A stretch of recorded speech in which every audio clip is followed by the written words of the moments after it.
आप लोगों को पता है शिव जी की एक बहन भी रही। शिव जी की एक बहन है जिनका नाम है अमावरी। तांडव नृत्य जो है शिव जी का वो असल में भरतनाट्यम। तो भरतनाट्यम के फॉर्म में जो तांडव नृत्य किया था शिव जी ने, उसी रूप को नटराज रूप बोला गया है। शिव जी ने 14 बार डमरू बजाया था। वो जो 14 बार डमरू बजाया गया था वही बाद में संस्कृत के व्याकरण बने। तो जो 14 व्याकरण है संस्कृत के, वो शिव जी के 14 बार डमरू बजाने से बने थे। जो सबसे प्योरेस्ट चीज़ है, जो सबसे प्योरेस्ट फॉर्म ऑफ एवरीथिंग है, वो राख है। हर वो चीज़ जो है वो कभी ना कभी भस्म हो जाएगी और उससे जो राख निकलेगा उससे ज़्यादा प्योर कुछ नहीं है। आमतौर पे ये कहा जाता है कि शिव जी के 2 पुत्र हैं, कार्तिक और गणेश। ये माना भी गया है सभी जगह। असल में शिव जी का पुत्र एक ही है। शिव जी के बारे में बहुत सारी बातें आप लोग मुझसे सुन चुके होंगे, मगर कुछ रोचक कहानियां, छोटी छोटी मगर बहुत इंटरेस्टिंग बातें आपको बताना जा रहा हूँ मैं शिव जी के बारे में। हमने नटराज रूप की बात की और तांडव की बात की।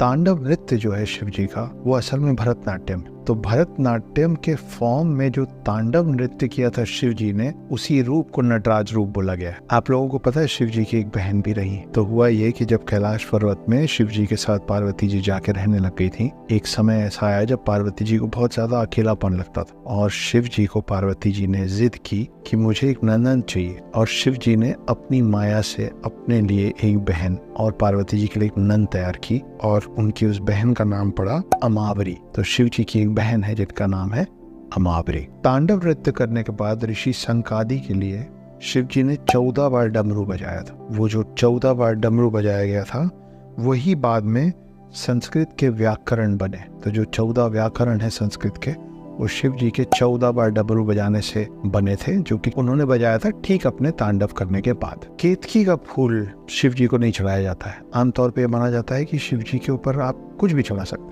के पसंदीदा चीजें हैं जैसे बेलपत्र, धतूरा, दूध, मगर फिर भी ये माना जाता है कि शिव जी को प्यार से चढ़ाने में सब कुछ ग्रहण कर लेते हैं वो। मगर उनको केतकी का फूल नहीं चढ़ाया जाता है, क्योंकि केतकी ने साथ दिया था ब्रह्मा जी के झूठ पे, जिसके कारण ब्रह्मा जी का एक सर काटना पड़ा। एक और बहुत अच्छी कहानी है राख की, भस्म की, एशेस की। तो एक ऋषि थे जिनका नाम था प्रनाद ऋषि, और वो लगे हुए थे अपनी पूजा पाठ में, अपनी तपस्या में, और वो जंगलों में रहते थे। और जंगलों में वो सिर्फ पत्ते और फल खा के रहते थे। कई साल बीत गए, वो तपस्या करते रहे और सिर्फ पत्तों पे और फल पे जीवित थे। एक दिन अपने आसपास की सफाई करते समय ऋषि प्रहलाद की उंगली कट गई, और जब उंगली कटी तो उसमें से खून की जगह फूलों का, पत्तियों का और फलों का रस निकला। और वो देख के वो इतना खुश हुए कि उन्होंने पूरे संसार में अनाउंस कर दिया कि I am the purest form, मैं सबसे शुद्ध हो गया हूँ, इतना शुद्ध हो गया हूँ कि मेरे अंदर अब सिर्फ रस है। जब ये बात शिव जी को पता चली तो शिव जी एक वृद्ध आदमी का अवतार लेके आए, उनसे वाद विवाद हुआ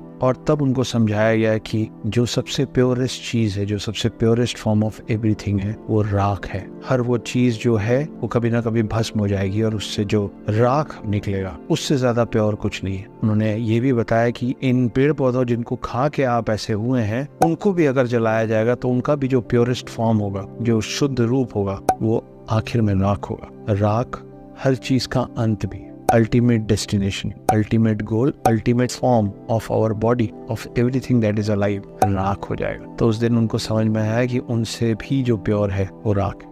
आमतौर पे ये कहा जाता है कि शिव जी के 2 पुत्र हैं, कार्तिक और गणेश। ये माना भी गया है सभी जगह, मगर सही मायने में शिव जी का एक ही पुत्र है और वो है कार्तिक। क्योंकि जो गणेश जी हैं वो माता पार्वती के उपटन से निकले थे, उपटन से बनाए गए थे। इसीलिए शिव जी को पता नहीं था कि माता पार्वती ने एक और पुत्र खुद अपने उपटन से तैयार किया है, जिसकी वजह से वो मिसअंडरस्टैंडिंग, वो कंफ्यूजन हुआ था, जिसमें शिव जी ने उस बच्चे का गला काटा था और बाद में हाथी का चेहरा लगा के उनको उपाधि मिली थी गणेश की। तो ये कहानी है कि असल में शिव जी का पुत्र एक ही है, कार्तिक। और कार्तिक को कहा जाता है गॉड ऑफ वॉर, क्योंकि वो देवों के सेनापति हैं। और गणेश जी को कहा जाता है गॉड ऑफ विजडम, वो बुद्धि के देवता है और वो शक्ति के देवता है। कार्तिक शक्ति के और गणेश जी बुद्धि के। तो ये कुछ कहानियां, रोचक कहानियां शिव जी के बारे में।